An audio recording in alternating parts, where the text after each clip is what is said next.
स्वागत है आप सभी का स्वामी विवेकानंद स्टडी क्लासेज भाटपरानी के यूट्यूब चैनल SVN एजुकेशन में। आज हम सभी 17 अप्रैल के करंट अफेयर्स के महत्वपूर्ण प्रश्नों के बारे में चर्चा करने जा रहे हैं।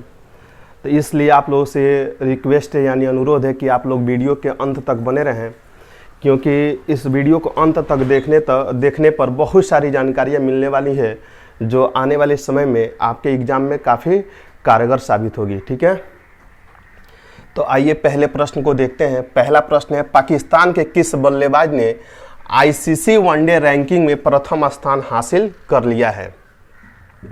फिर एक बार सुन लीजिए प्रश्न को। पाकिस्तान के किस बल्लेबाज ने आईसीसी वनडे रैंकिंग में प्रथम स्थान हासिल कर लिया है? तो ऑप्शन नंबर ए है Mohammad Rizwan, option number B है Shahid Afridi, option number C है Babar Azam, option number D है मोहम्मद हफीज। आप देख पा रहे होंगे कि इस क्वेश्चन का सही जवाब है बाबर आजम। आप सबको मालूम होना चाहिए कि अभी हाल ही की बात है, यानी पाकिस्तान के किस बल्लेबाज ने आईसीसी वनडे रैंकिंग में प्रथम स्थान हासिल कर लिया है। तो पाकिस्तान के जो कप्तान है, पाकिस्तान क्रिकेट टीम के जो कप्तान है बाबर आजम ने आईसीसी के वनडे रैंकिंग में प्रथम स्थान प्राप्त कर लिया है। और आपको ये भी मालूम होना चाहिए कि आईसीसी के वनडे रैंकिंग में इसके पहले कौन था, यानी आईसीसी के वनडे रैंकिंग के प्रथम स्थान पे कौन था। तो हमारे देश यानी भारत के जो बल्लेबाज है यानी भारतीय क्रिकेट टीम के जो कप्तान है विराट कोहली थे। ठीक है, तो विराट कोहली को पीछे करते हुए आईसीसी वनडे रैंकिंग में पाकिस्तान के कप्तान बाबर आजम ने प्रथम स्थान प्राप्त कर लिया है। ये क्वेश्चन आने वाले समय में जरूर पूछा जाएगा, काफ़ी महत्वपूर्ण होने वाला है। तो जब भी आपसे पूछा जाए कि पाकिस्तान के किस बल्लेबाज ने आईसीसी वनडे रैंकिंग में प्रथम स्थान हासिल कर लिया है, तो बाबर आजम ने कर लिया है। ठीक है, थोड़ा सा और भी जान लेते हैं। आप सभी लोग जानते होंगे कि जब से Babar Azam ICC one day ranking में प्रथम स्थान हासिल किए हैं, तब से पाकिस्तान के जो समर्थक हैं यानी जो क्रिकेट प्रेमी हैं बाबर आजम को क्रिकेट जगत का किंग मान रहे हैं। और क्रिकेट जगत का किंग मान रहे हैं, यानी आप कह सकते हैं कि पाकिस्तानियों को अगर छोटी सी भी उपलब्धि मिल जाती है तो वो अपना औकात भुला जाते हैं। ठीक है, आप जानते होंगे उन लोगों ने विराट कोहली पे, हमारे देश के जो क्रिकेट खिलाड़ी विराट कोहली है, विराट कोहली पे भी उन लोगों ने टिप्पणी किया है। विराट एक जोक में उन लोगों ने बाबर आजम को किंग मतलब क्रिकेट जगत का किंग बताया है, और विराट कोहली को बाबर आजम का अर्दली मतलब गार्ड बताया है। ठीक है, और फोटोग्राफ में ऐसा मतलब जोक्स बना के भी दिखाया गया जो बहुत ही शर्मनाक है। ठीक है, इन पाकिस्तानियों को मालूम होना चाहिए कि विराट कोहली सबका बाप है, यानी सारे पाकिस्तानी क्रिकेटरों का बाप है। अब एक स्थान पीछे क्या हो गया और पाकिस्तानी अपना औकात ही भूल गए। चलिए, इसी क्रम में हम थोड़ा सा आईसीसी के बारे में भी कुछ जानकारी ले लेते हैं। आईसीसी से भी बहुत सारा क्वेश्चन पूछा जाता है। इसके पहले वाले वीडियो में भी हम आईसीसी का फुल नेम बताए थे, आज भी सुन लीजिए। आईसीसी का पूरा नाम होता है इंटरनेशनल क्रिकेट काउंसिल, यानी अंतर्राष्ट्रीय क्रिकेट परिषद। और देखिएगा, आईसीसी का मुख्यालय बहुत पूछा जाता है। तो जब भी आपके एग्जाम में पूछा जाए आईसीसी का मुख्यालय कहाँ है, तो तुरंत आप बताइएगा आईसीसी का मुख्यालय कहाँ है? दुबई में है। दुबई संयुक्त अरब अमीरात का एक शहर है, यानी राजधानी बोल सकते हैं।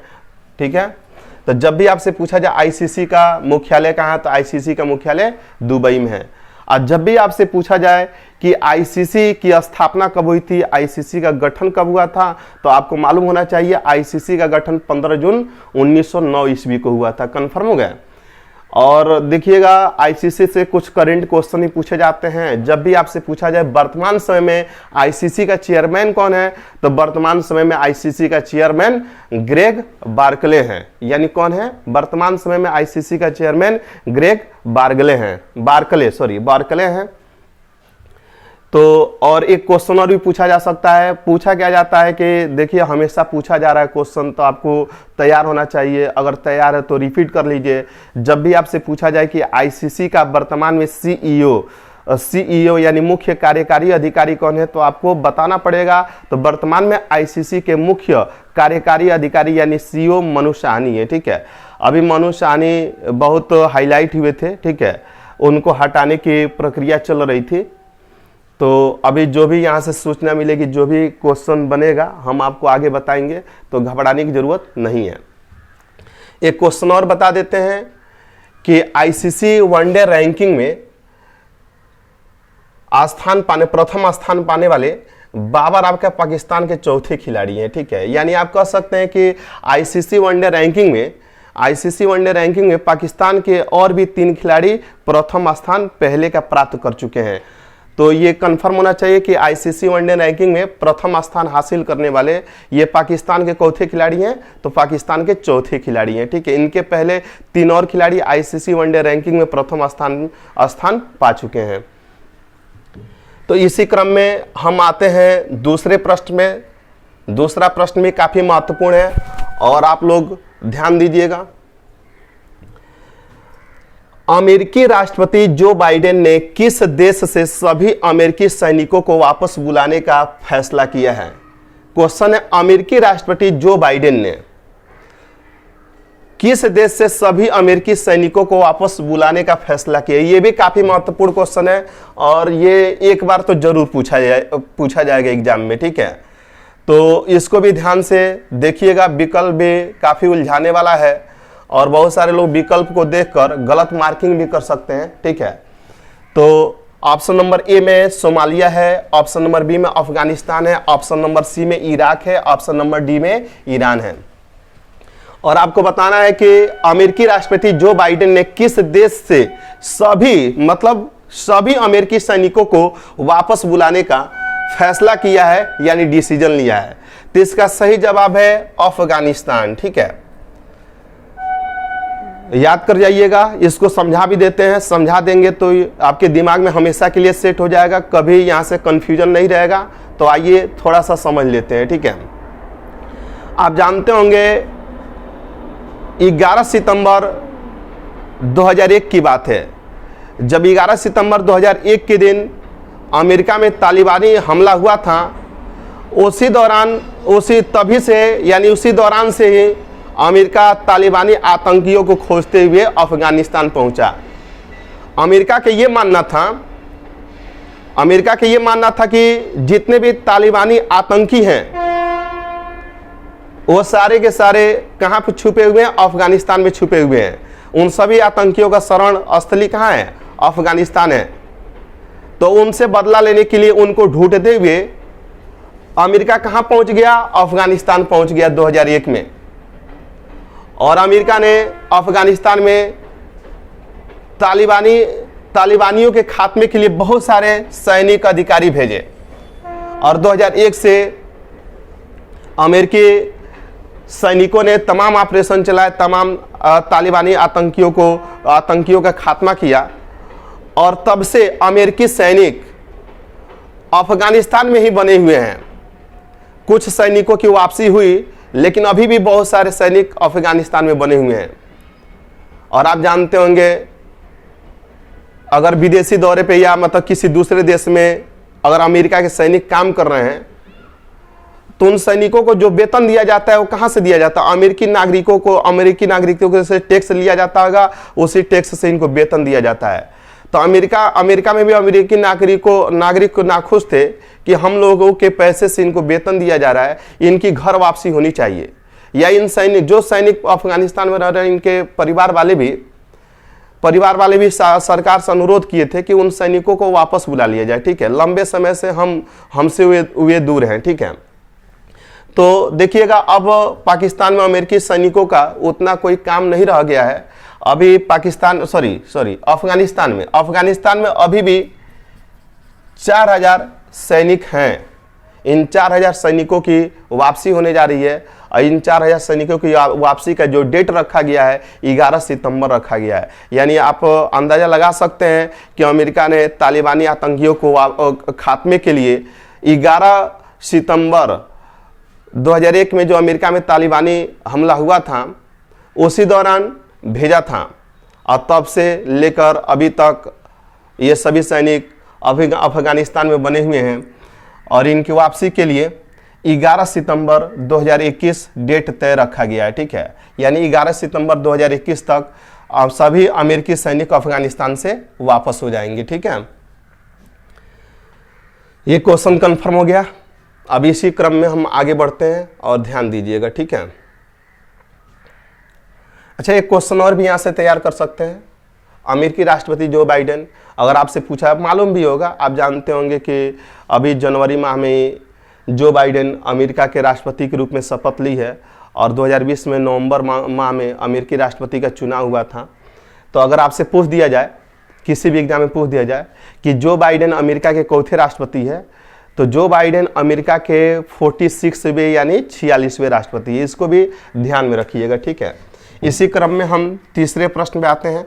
तीसरा प्रश्न है, यूनेस्को के अनुसार निम्न में से कौन पृथ्वी पर तीर्थ यात्रियों का सबसे बड़ा और शांतिपूर्ण जनसमूह है? देखिए बहुत अच्छा क्वेश्चन है। ठीक है, अभी इस क्वेश्चन को समझाएंगे, सारा कंफ्यूजन दूर हो जाएगा। तो पहले हम लोग ऑप्शन को देख लेते हैं। पुष्कर मेला, सोनपुर का मेला, कुंभ मेला, चंद्रभागा मेला। ठीक है, फिर एक बार क्वेश्चन को देख लीजिए। यूनेस्को के अनुसार निम्न में से कौन पृथ्वी पर तीर्थ यात्रियों के यानी तीर्थ यात्रियों का सबसे बड़ा और शांतिपूर्ण जनसमूह है? तो देखिएगा, यूनेस्को के अनुसार कुंभ मेला पृथ्वी पर तीर्थ यात्रियों का सबसे बड़ा और शांतिपूर्ण जनसमूह है यूनेस्को के अनुसार। ठीक है, यानी तीसरे प्रश्न का आंसर क्या हो गया? तीसरे प्रश्न का आंसर कुंभ मेला हो गया। ठीक है, चलिए आप लोगों को थोड़ा सा और भी जानकारी देते हैं। आप सभी लोगों को मालूम होगा, भारत के प्रसिद्ध धार्मिक उत्सवों में कुंभ मेला भारत की संस्कृति की पहचान है। यानी आपको मालूम होना चाहिए, भारत के प्रसिद्ध धार्मिक उत्सवों में, भारत के जितने भी प्रसिद्ध धार्मिक उत्सव हैं, उन प्रसिद्ध धार्मिक उत्सवों में कुंभ मेला भारत के संस्कृति की पहचान है। ठीक है, और देखिएगा, इसी को ध्यान में रखते हुए यूनेस्को ने 7 दिसंबर 2017 को कुंभ मेले को यूनेस्को के विश्व विरासत सूची में शामिल किया था। यह क्वेश्चन काफी हाईलाइट हुआ था, पूछा भी गया था। यानी यूनेस्को ने कुंभ मेला को महत्व देते हुए 7 दिसंबर 2017 को यूनेस्को के विश्व विरासत सूची में शामिल किया था। यह भी क्वेश्चन आप चाहे तो तैयार कर सकते हैं। यानी कुंभ मेला भारत के जो 4 अलग अलग जगहों पे कुंभ मेले लगते हैं, वो मेला आप जानते होंगे यूनेस्को के विश्व विरासत सूची में भी शामिल हो गया है। कब शामिल हुआ था? तो 7 दिसंबर 2017 को शामिल हुआ था। कंफर्म हो गया। और बाकी पुष्कर मेला के बारे में थोड़ा सा अलग से जानकारी दे देते हैं। आप सभी को मालूम होगा, पुष्कर मेला राजस्थान में लगता है। और राजस्थान में आप लोग अजमेर जानते होंगे, अजमेर से कुछ दूरी पे पुष्कर जगह है, पुष्कर, वहाँ पे झील भी है, वहीं पे पुष्कर मेला भी लगता है। और आप जानते होंगे यह मेला मतलब जानवरों का, ये भी मेला जानवरों से ही संबंधित है यहाँ, क्योंकि यहाँ पे ऊँट का क्रय विक्रय बहुत ज़्यादा होता है। ठीक है, और सोनपुर मेले के बारे में सभी लोग जानते होंगे, सोनपुर मेला एशिया का सबसे बड़ा पशु मेला है। ठीक है ना। और चंद्रभागा मेला भी आप सभी कंफर्म हो गए होंगे, चंद्रभागा मेला के बारे में जानते भी होंगे। चंद्रभागा मेला भी राजस्थान में लगता है। ठीक है, थोड़ा सा यूनेस्को के बारे में जान लेते हैं। जब भी आपसे पूछा जाता है यूनेस्को का पूरा नाम क्या है, तो यूनेस्को का पूरा नाम हिंदी में पहले सुन लीजिए, संयुक्त राष्ट्र। यूनेस्को का पूरा नाम बता रहे हैं, पहले यूनेस्को का अंग्रेजी में फुल नेम देख लीजिए, UNESCO United Nation Education Scientific and Cultural Organization होता है। हिंदी में सुन लीजिए, संयुक्त राष्ट्र शैक्षणिक वैज्ञानिक एवं सांस्कृतिक संगठन। यूनेस्को का पूरा नाम कंफर्म हो गया। और आप सभी को मालूम होना चाहिए यूनेस्को का मुख्यालय कहाँ है, तो यूनेस्को का मुख्यालय पेरिस में है। पेरिस किस देश की राजधानी है भाई? पेरिस फ्रांस की राजधानी है। और आप जानते होंगे फ्रांस यूरोपीय देश है। ठीक है, अभी फ्रांस से क्वेश्चन बताए थे गगनयान मिशन में सहयोग के लिए, अभी क्वेश्चन लास्ट में पूछा भी गया है। तो गगनयान मिशन में सहयोग के लिए भारत ने किस देश के साथ हस्ताक्षर किया है? तो फ्रांस के साथ ही किया है। फ्रांस भारत का सपोर्टर देश है, भारत का हमेशा सहयोग करता रहता है। ठीक है ना। तो यूनेस्को का मुख्यालय कहाँ है? यूनेस्को का मुख्यालय आप सभी को मालूम होना चाहिए पेरिस में है। यूनेस्को की स्थापना कब हुई थी? 16 नवंबर 1945 को हुई थी। कंफर्म हो गया। और भारत के अभी वर्तमान समय में 38 से भी ज़्यादा भारत के तमाम स्थल यूनेस्को के विश्व विरासत सूची में शामिल हो चुके हैं। जो भी जगह, जो भी स्थल, चाहे वो प्राकृतिक हो, चाहे मिश्रित हो, चाहे सांस्कृतिक हो, यूनेस्को के विश्व विरासत सूची में शामिल हो जाते हैं तो उन स्थलों का अंतर्राष्ट्रीय स्तर पे यानी विश्व स्तर पे संरक्षण दिया जाता है। कंफर्म हो गया। अब आते हैं हम चौथे प्रश्न में। चौथा प्रश्न है, टोक्यो ओलंपिक में भाग लेने वाली भारत की सबसे कम उम्र की महिला पहलवान कौन है? तो टोक्यो ओलंपिक में भाग लेने वाली भारत की सबसे कम उम्र की महिला पहलवान बन गई हैं। तो टोक्यो ओलंपिक में भाग लेने वाली भारत की सबसे कम उम्र की महिला पहलवान बन गई हैं। तो सबसे कम उम्र की महिला पहलवान ऑप्शन नंबर ए में सोनम मलिक है, ऑप्शन नंबर बी में विनेश फोगाट है, ऑप्शन नंबर सी में अंशु मलिक है और ऑप्शन नंबर डी में साक्षी मलिक है। थोड़ा सा यहाँ पे ध्यान दीजिएगा, ध्यान देंगे तो पूरा का पूरा कंफर्म हो जाएगा। ठीक है। विनेश फोगाट के बारे में भी जब हम ऑफलाइन क्लास ले रहे थे तो उस दौरान हम आपको बहुत अच्छे से बताए थे विनेश फोगाट के बारे में भी। ठीक है। पहलवान को रेसलिंग बोलते हैं। और साक्षी मलिक के बारे में आप सभी लोग जानते भी होंगे। साक्षी मलिक जो 2016 में रियो ओलंपिक हुआ था, ब्राजील में एक रियो शहर है, रियो डी जेनेरो बोलते हैं। तो 2016 का जो ओलंपिक हुआ था ब्राजील के रियो डी जेनेरो में हुआ था, यानी रियो में हुआ था, जिसे रियो ओलंपिक बोला गया। रियो ओलंपिक में साक्षी मलिक ने पदक भी जीता था। ठीक है। तो चलिए अब मुद्दे पाते हैं। टोक्यो ओलंपिक में भाग लेने वाली भारत की सबसे कम उम्र की महिला पहलवान यानी रेसलर बन गई हैं। तो इसका सही जवाब है सोनम मलिक।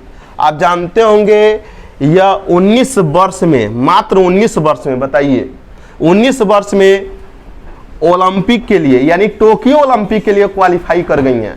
और आप जानते होंगे टोक्यो ओलंपिक 2020 में, टोक्यो एक जापान का शहर है, जापान की राजधानी है। तो आप जानते होंगे प्रत्येक 4 साल पे ओलंपिक होता है। तो 16 में हुआ था रियो में, तो 16/4/20 यानी 2020 में आप जानते होंगे जापान की राजधानी टोक्यो में होने वाला था, लेकिन कोरोना महामारी की वजह से यह ओलंपिक टाल दिया गया।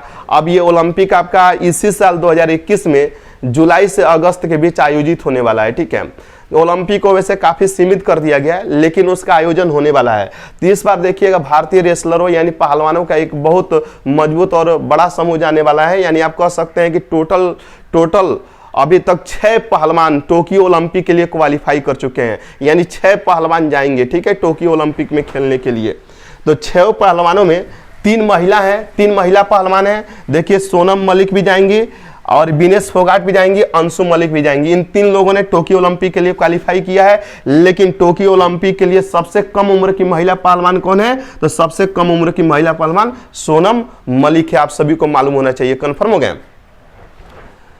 और बाकी जो 3 पुरुष में जाएंगे, बजरंग पुनिया जाएंगे, दीपक पुनिया जाएंगे और आप सभी लोग जानते होंगे रवि दहिया जाएंगे। ये 3 पुरुष में जाएंगे। फिर एक बार सुन लीजिए, बजरंग पुनिया, दीपक पुनिया, रवि दहिया, ये 3 पुरुष पहलवान हो गए। और 3 महिला सोनम मलिक, विनेश फोगाट और अंशु मलिक। ठीक, अंशु मलिक।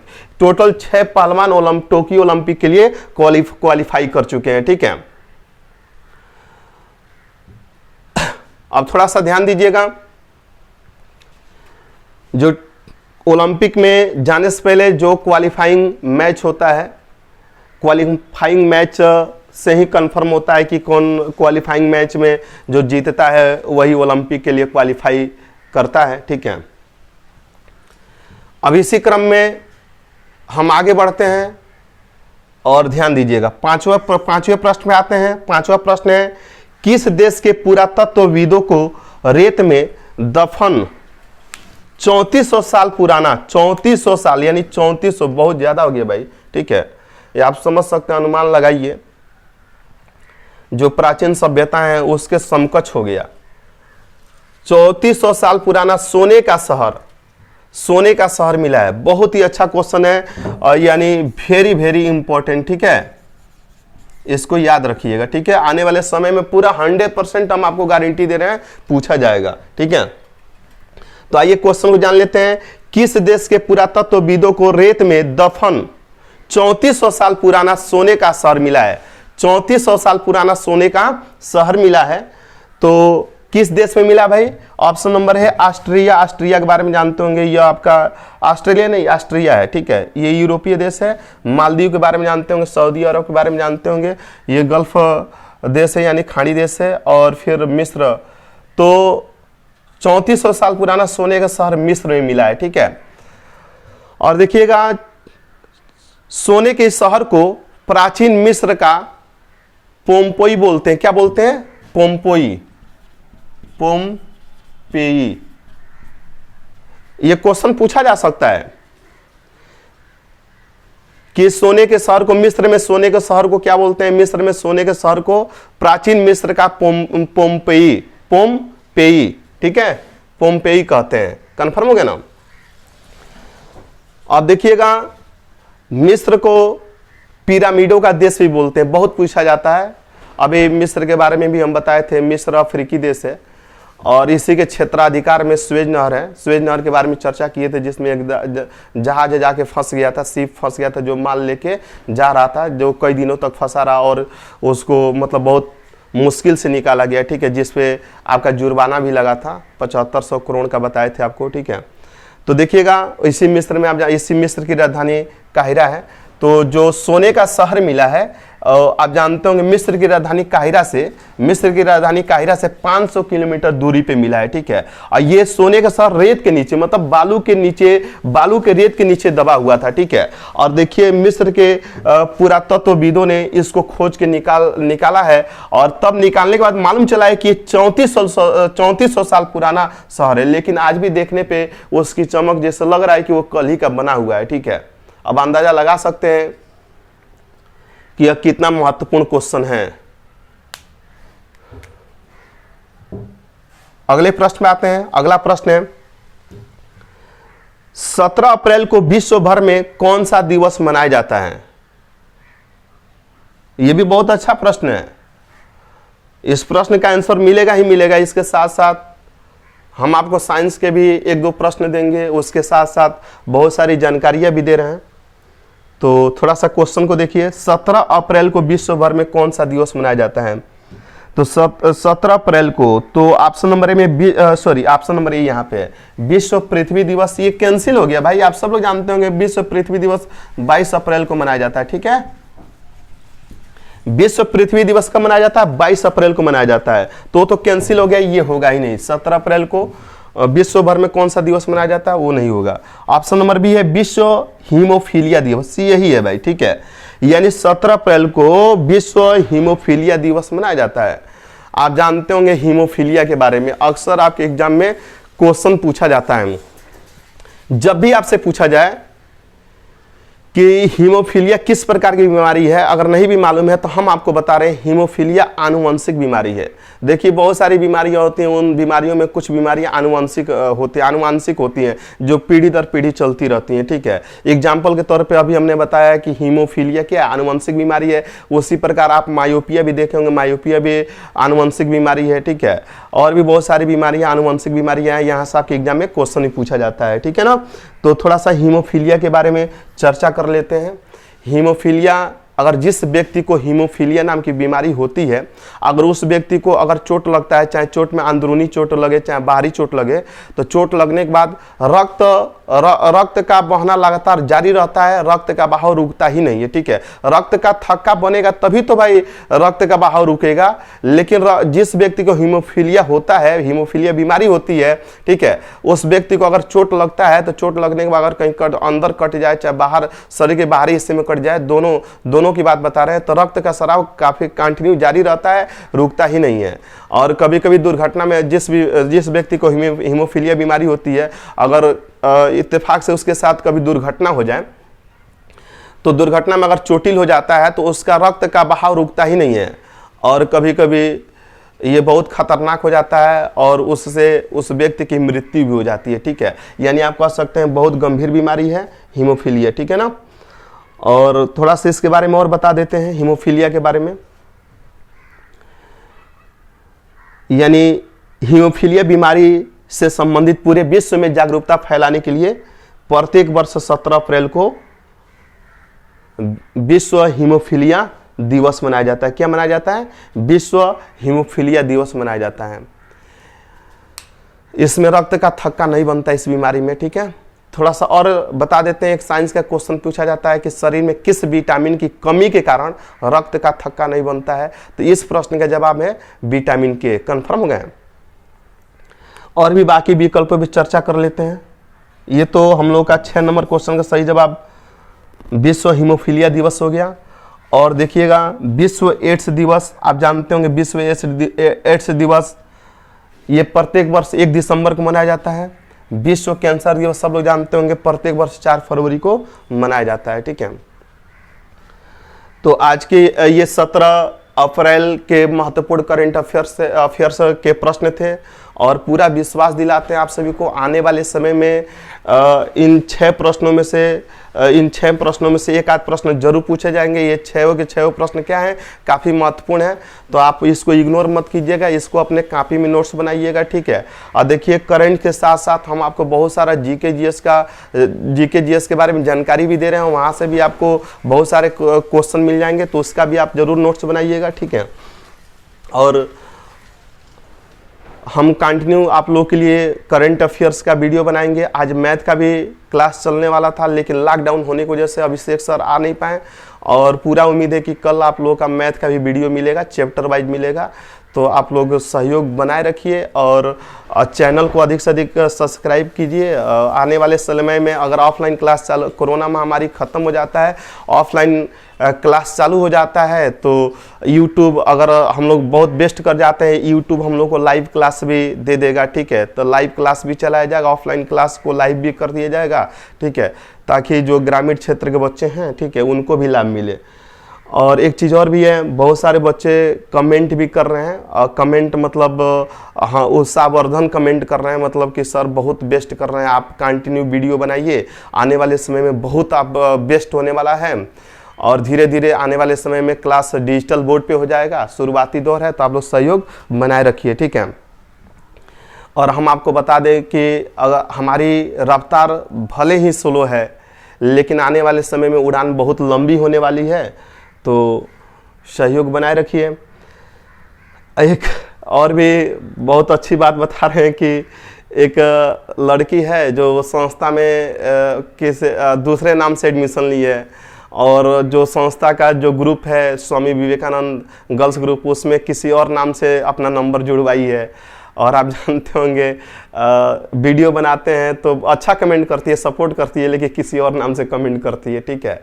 हमको पहली बार लोग कहते थे भाई लड़कियों के कई रूप होते हैं, लेकिन हमको पहली बार मालूम चला है कि वास्तव में लड़कियों के कई रूप होते हैं, ठीक है। तो चलिए, इससे कोई दिक्कत नहीं है। और सेकेंड बैच के जो बलिंदर यादव जी हैं, महात्मा जी हैं, मतलब उनका स्वभाव काफ़ी अच्छा है, और क्लास नहीं चल रहा है तो उनकी बहुत याद आ रही है। वो भी फ़ोन किए थे, मैसेज भी किए थे कि सर ये ऑफलाइन क्लास को बहुत मिस किया जा रहा है। तो हम उम्मीद करते हैं कि जल्द से जल्द कोरोना महामारी कम हो और ऑफलाइन क्लास चालू हो, ठीक है। लेकिन वैसे कोरोना बाकी क्षेत्र के लिए नहीं है, चुनाव रैलियों के लिए नहीं है, केवल शिक्षा के लिए है। शिक्षा को दबाया जा रहा है, शिक्षा को समाप्त किया जा रहा है, लेकिन हम लोग समाप्त नहीं होने देंगे, ठीक है। और बाकी जो पिछले दिनों में करंट अफेयर्स का वीडियो दिए हैं, वहाँ से जो करंट अफेयर्स का क्वेश्चन बताएं हैं, तो आपको हम वहाँ से क्वेश्चन पूछना, आप लोग कमेंट बॉक्स में जवाब जरूर दीजिएगा, ठीक है। आप लोगों से पहला क्वेश्चन पूछा, ये क्वेश्चन हम पिछले वीडियो में बता चुके हैं, और आप लोग इस क्वेश्चन के जवाब दीजिएगा। जलवायु परिवर्तन के लिए कानून लाने वाला विश्व का पहला देश कौन बन गया है?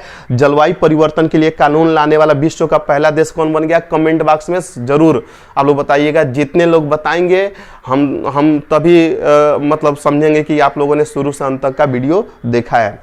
दूसरा क्वेश्चन है, गगनयान मिशन में सहयोग हेतु फ्रांस का किस देश के साथ समझौते पर हस्ताक्षर हुआ है? फिर सुन लीजिए, गगनयान मिशन में सहयोग हेतु भारत का किस देश के साथ समझौते पर हस्ताक्षर हुआ है? ठीक है, तो दोनों प्रश्नों का कमेंट बॉक्स में उत्तर यानी आंसर जरूर दीजिएगा, ठीक है। और ये सुझाव लास्ट में क्वेश्चन पूछने का सुझाव संस्था की पुरानी छात्रा हैं प्रीति पटेल, उन्होंने कमेंट करके सुझाव दिया था कि सर ये जो पुराने वीडियो के करंट क्वेश्चन लास्ट में वहाँ से एक आध क्वेश्चन करंट का पूछिए, ताकि हम लोग कमेंट बॉक्स में उस प्रश्न का आंसर भी लिखेंगे, यानी जवाब भी देंगे। ठीक है, तो आज के लिए इतना ही और फिर मिलते हैं कल। जय हिंद।